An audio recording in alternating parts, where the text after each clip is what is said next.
a Lakota star knowledge principle that reality begins within. When you grow something, it begins small and from within it blossoms. This is how nature is.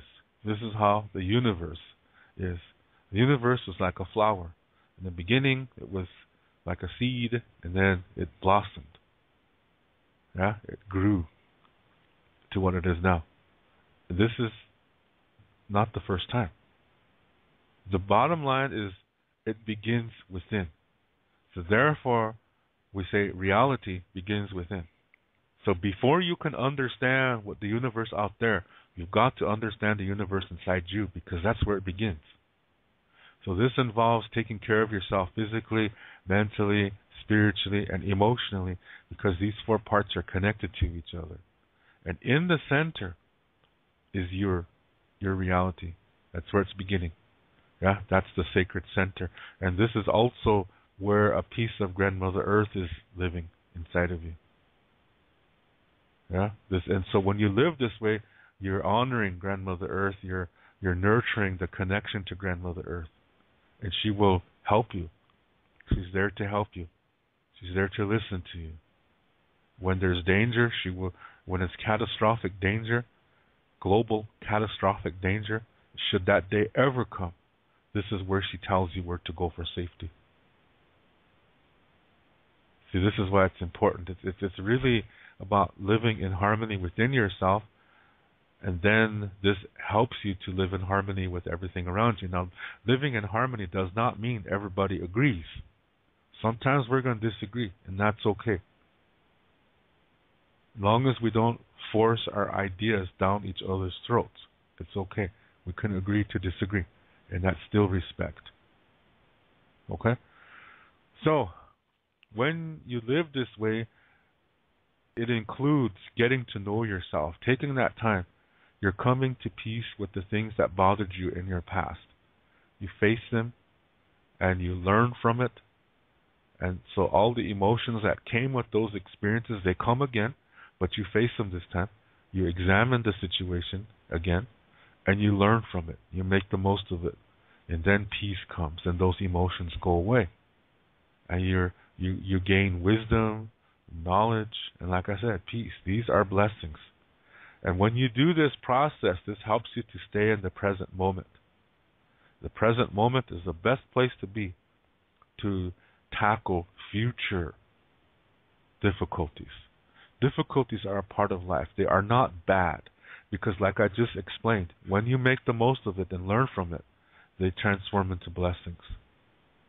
It's on your side. That you have to do the work. Yeah?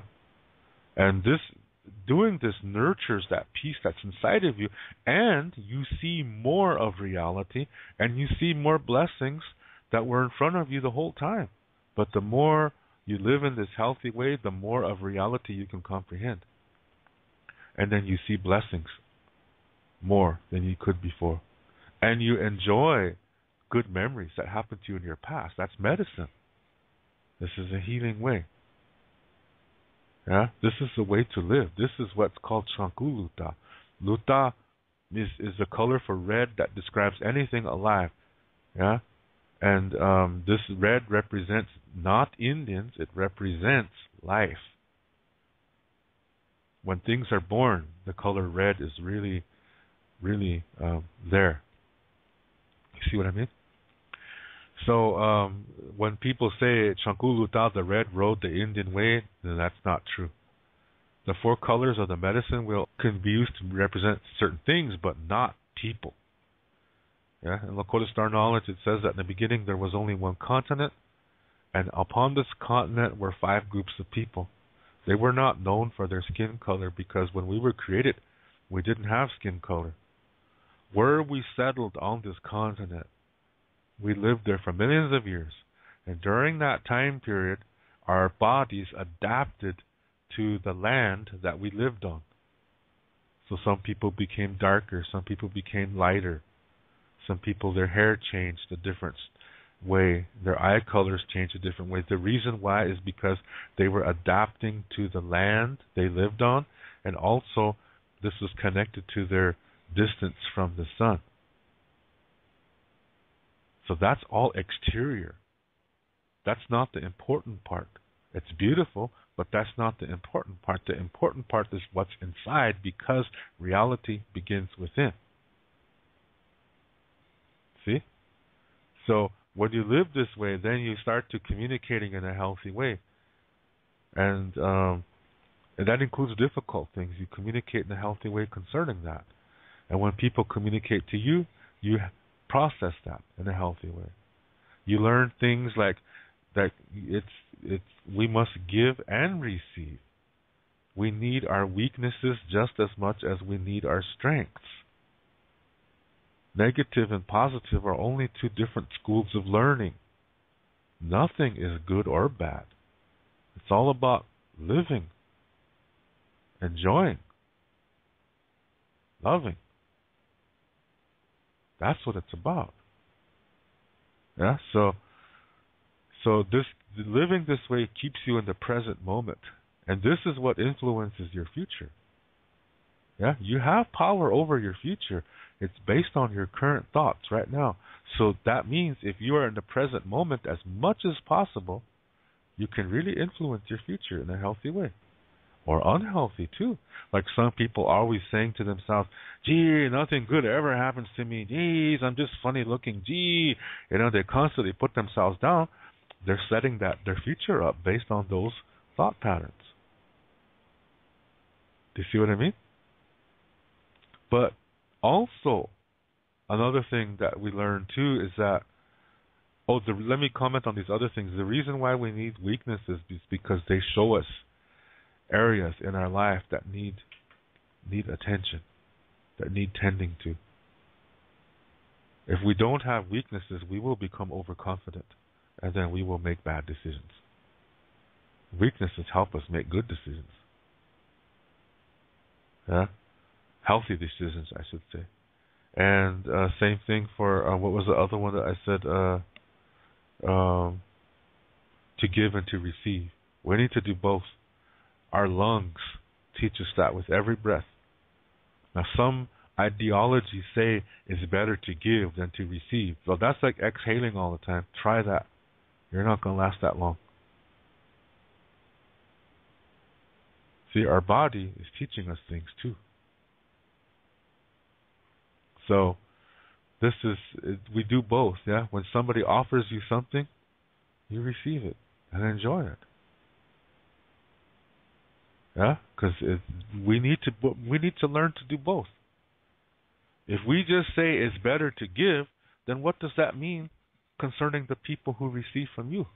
That means you're saying they're less than you, because you're saying it's better to give. So that means those who receive, it's no good for them, but it's better for you. Do you see what I mean? It doesn't make sense. That's separating. That's saying somebody's above the other.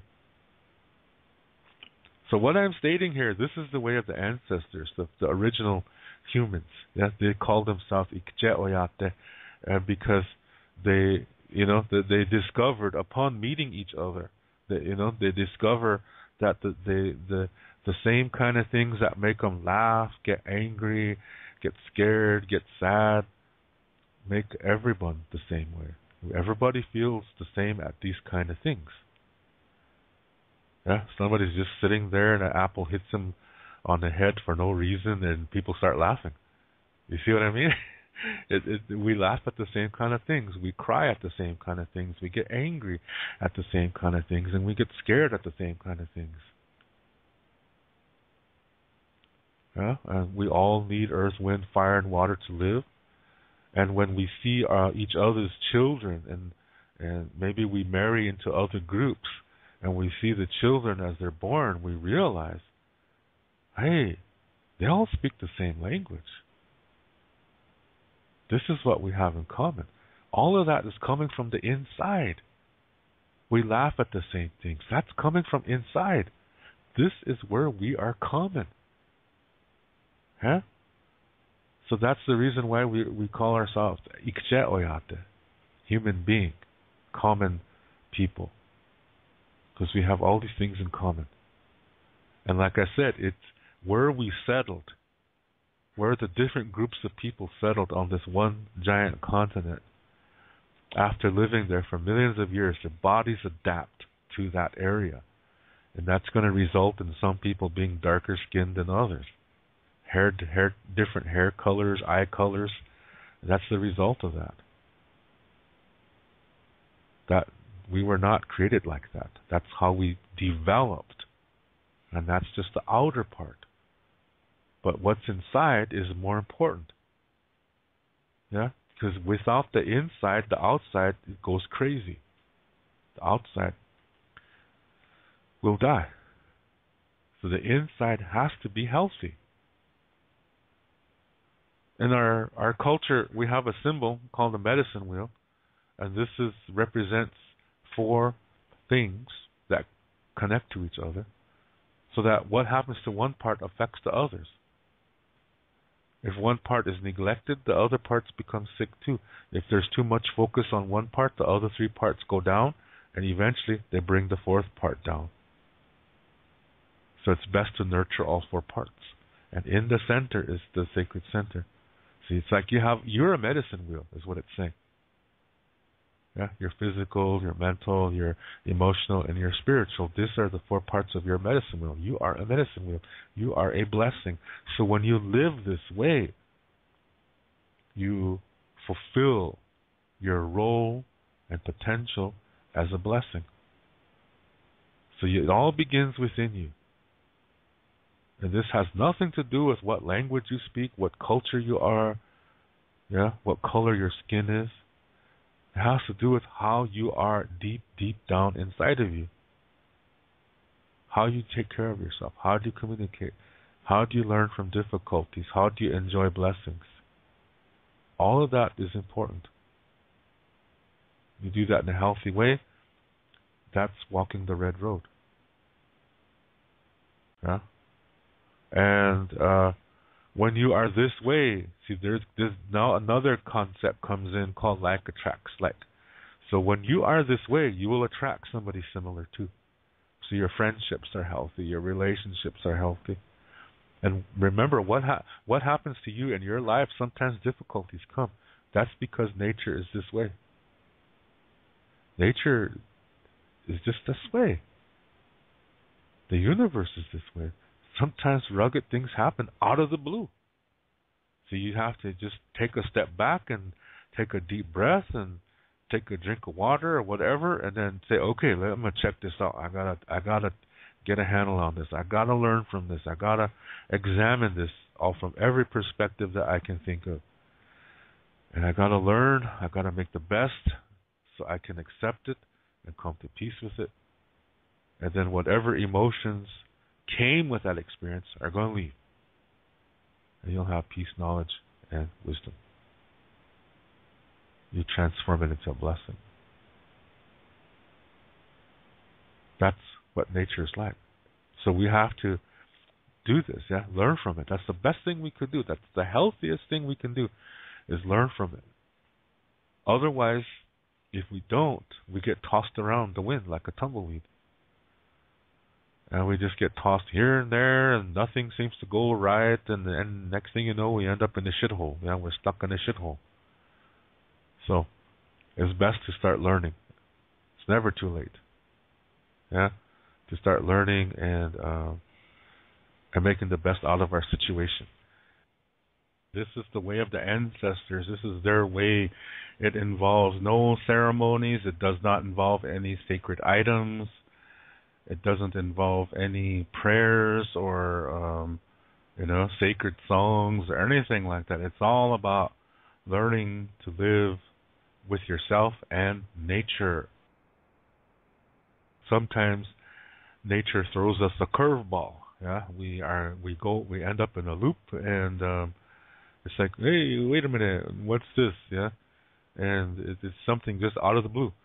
But sometimes that's a difficulty, but sometimes it isn't. Sometimes it's a nice thing. It's like out of the blue. You meet somebody nice, or something nice happens to you, just out of the blue. And so you go with it. If it's a difficulty, then you get your skills out and start examining it. Yeah, from every perspective that you can.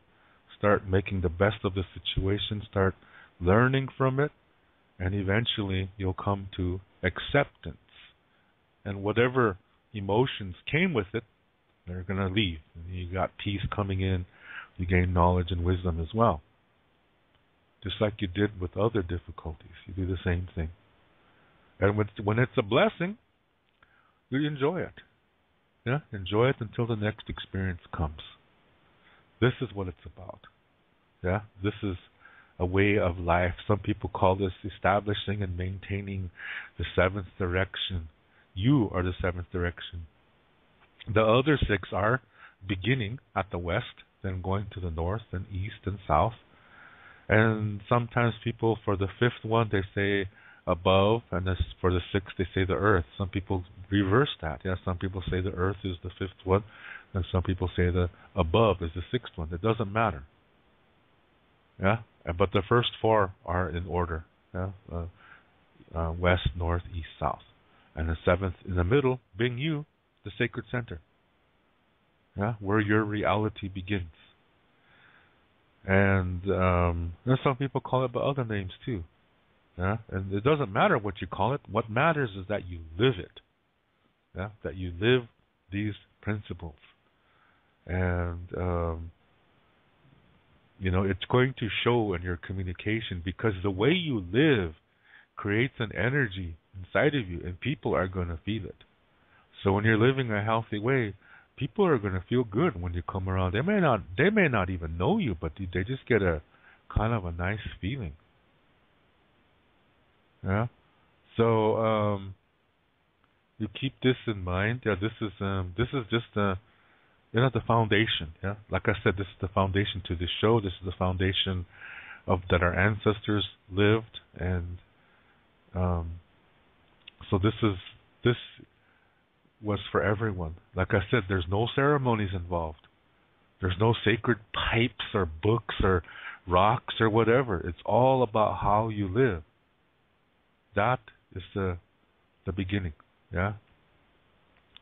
Then, in time, after the skin colors developed, yeah, after our bodies were adapting to the areas that we were living in, and also based upon our distance from the sun, skin colors came into the picture.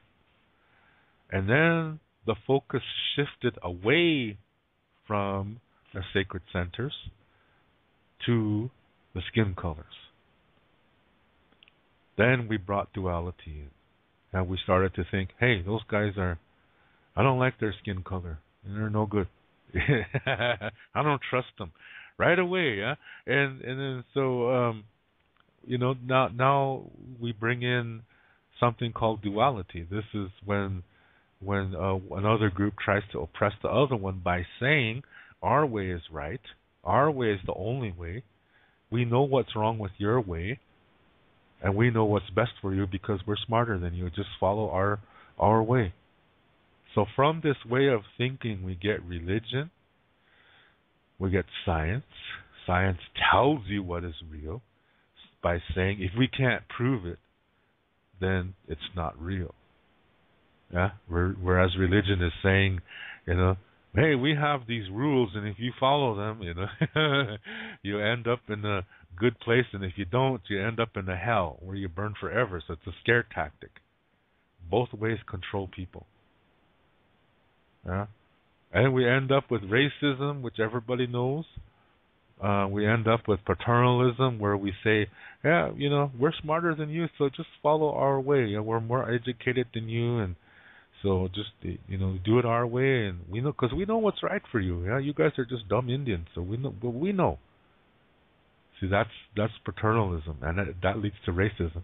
Another one is ethnocentrism. This is when you judge another culture by your culture standards. That leads to racism too. All of that is dualistic because it's placing it. It shows that one person is trying to place himself above others. And people use certain techniques to do this, called fallacies. Yeah.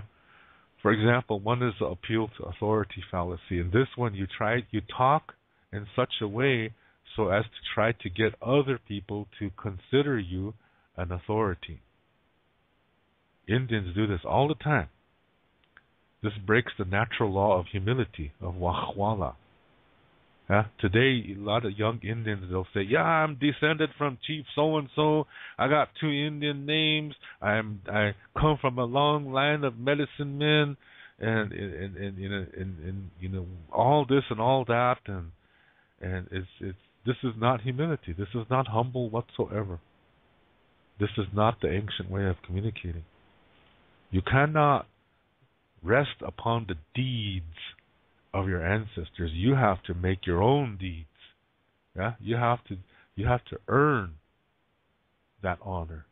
You cannot live upon the honor of your ancestors if they were well-known chiefs and such.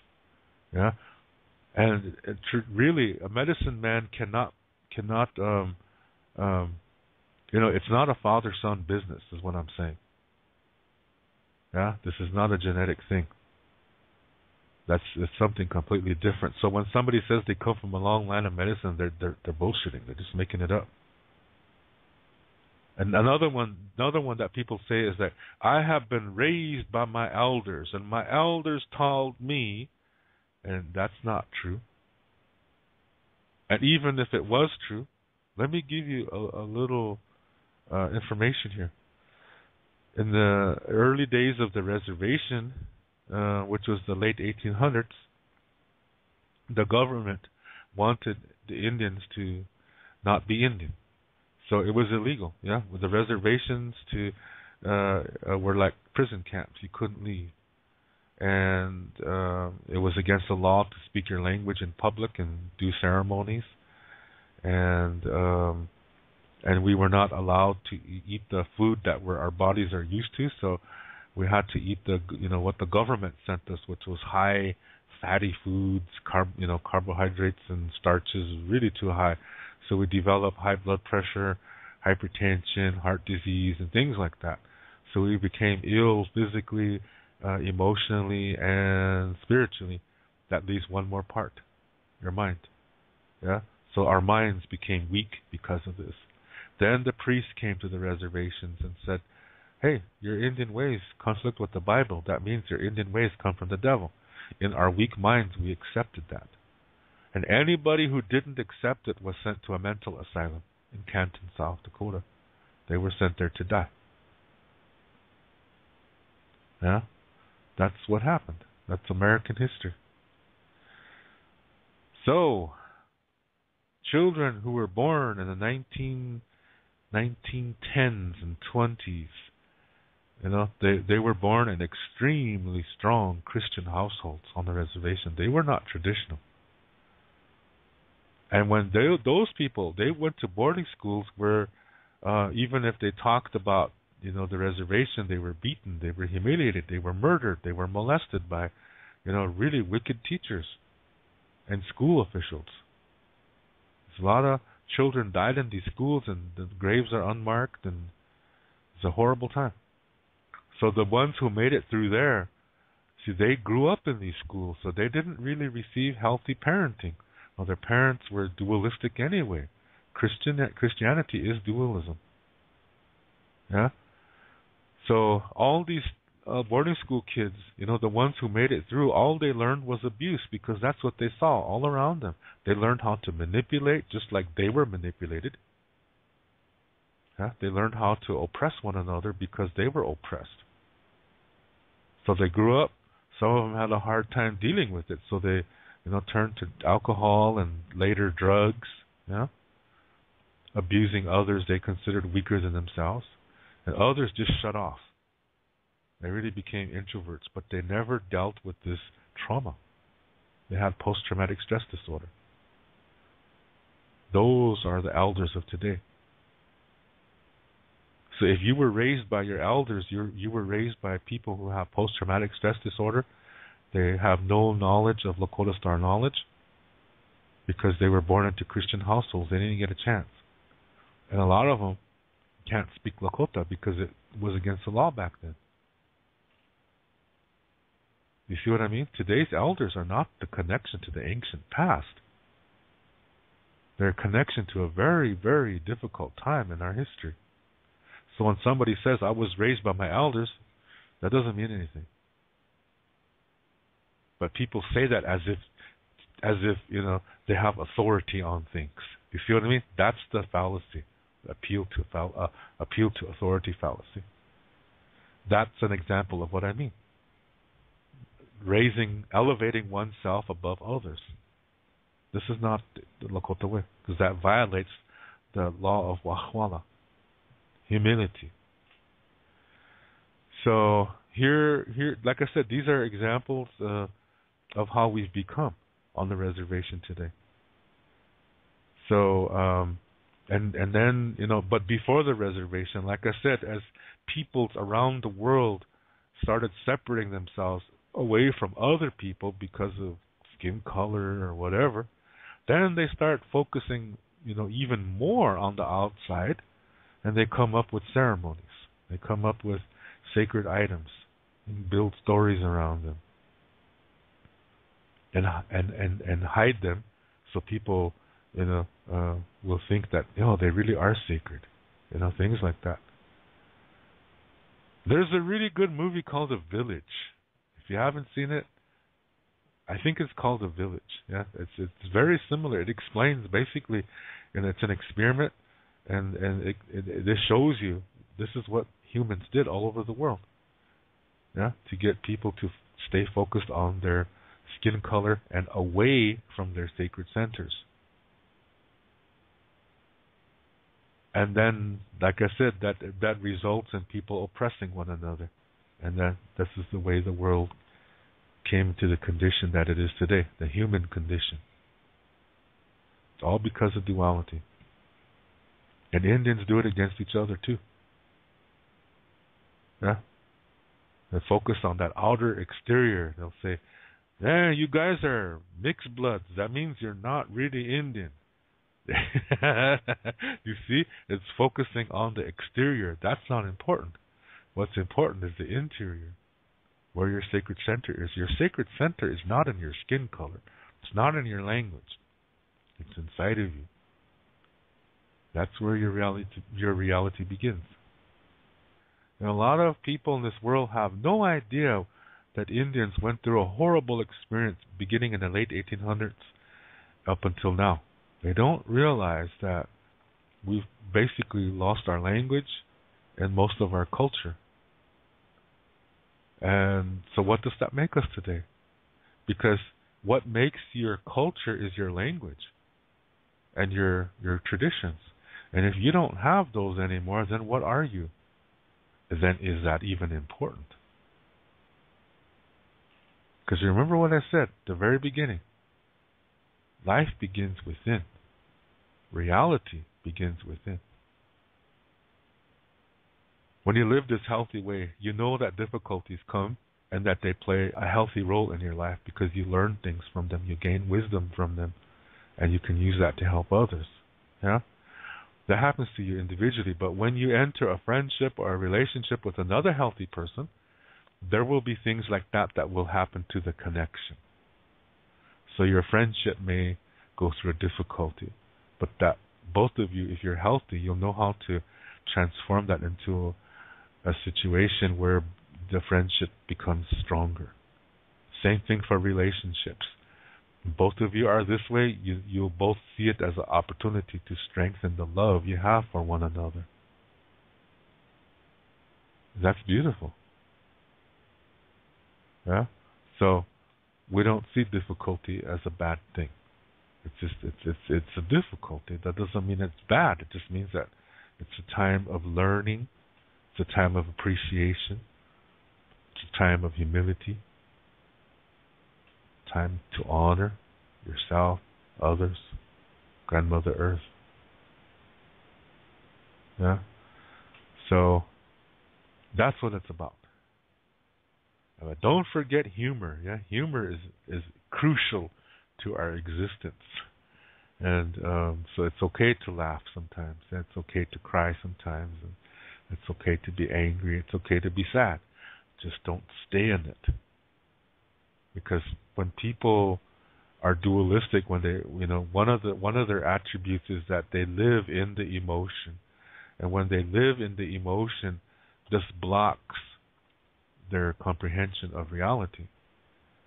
See, Lakota Star knowledge teaches that reality has at least three perspectives, and what some people do is they just find one they like and reject the rest. That means they only accept 1/3 of reality of that situation.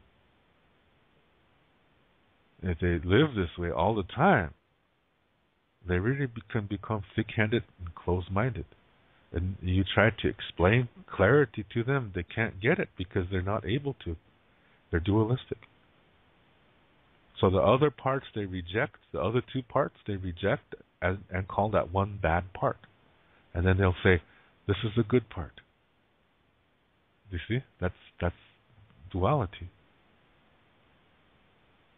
And then they come up with these ideas like, if you're not with me, then you're against me. You have to choose sides. You're either with them or you're with us. That's duality. This is unhealthy. Then they'll say, there is no middle ground.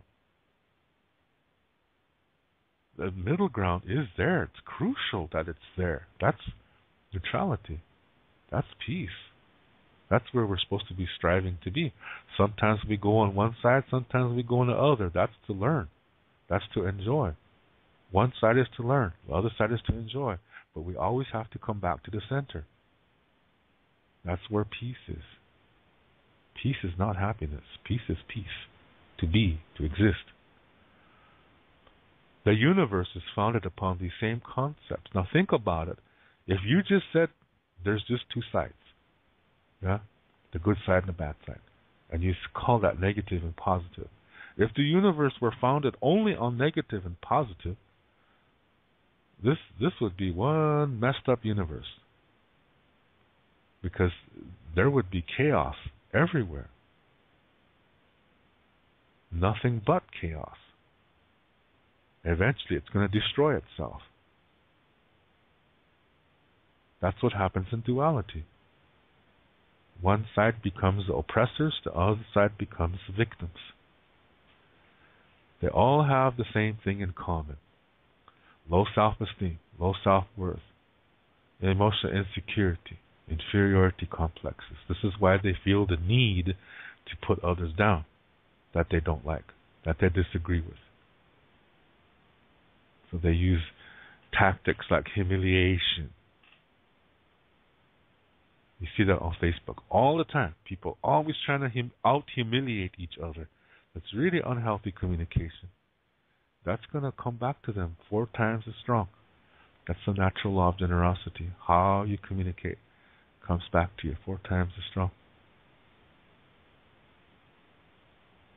Yeah, these are all foundation concepts. And this is what we keep in mind when we live. Yeah?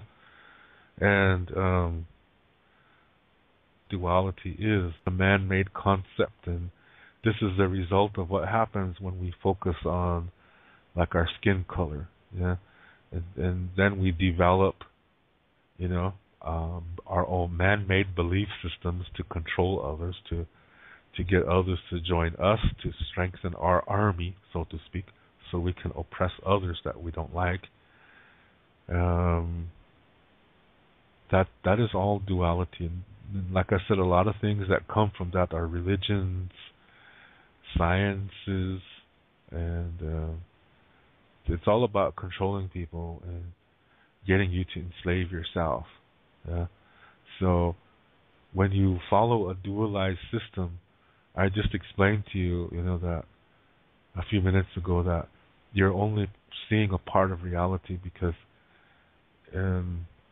what a lot of dualistic ideologies have you do is to stay in emotion. By doing whatever it takes to stay in that emotion, and that leads to addictive thought processes. And that's what creates victims and oppressors. Yeah, this addictive way of thinking in which one side is always taking and the other side is always giving until they have no identity. That's why I said they're on the same frequency, and they naturally attract each other. So if you think you're in something like that, you have to change it. And where do you change it? Well, it begins within you. Because that's where reality begins. But do other things too. That use your brain and find some place safe to go. Yeah, find some place that you can go temporarily and get your thoughts together and talk with somebody wise and get out of that dualistic way of thinking. That's the starting point. And as soon as you do that, the ball really changes direction in your favor for your life. So that shows you how powerful that is. And it shows you that reality begins within.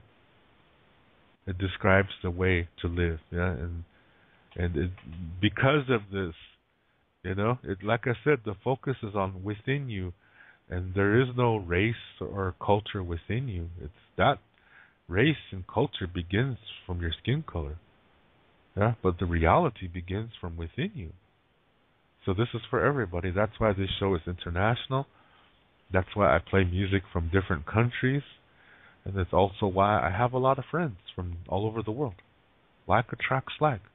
Yeah, so my friends are like-minded too. So becoming one as a human nation does not mean we must all do Lakota ceremonies. That's false, because that's still duality, because it's focusing on the exterior. It's still duality. Even if all the people in the world suddenly decide, hey, let's do the Sundance, that's not what coming together means, because it's still focusing on the exterior. Because if let's say theoretically people did that, everybody in the world start doing a Sundance ceremony. Since that's still duality, they're going to find a way to still separate from one another. They're going to say, well, we do it right. We do it correctly. Well, ours, you have to pay this amount of money. So everybody's going to be starting to say the other one is incorrect. You see what I mean? So they still will find a way to separate themselves, because that's what dualism does. It keeps people separate from one another. That violates natural law. So anything dualistic violates natural law, violates the universe. So when you think in that process, you're part of that violation.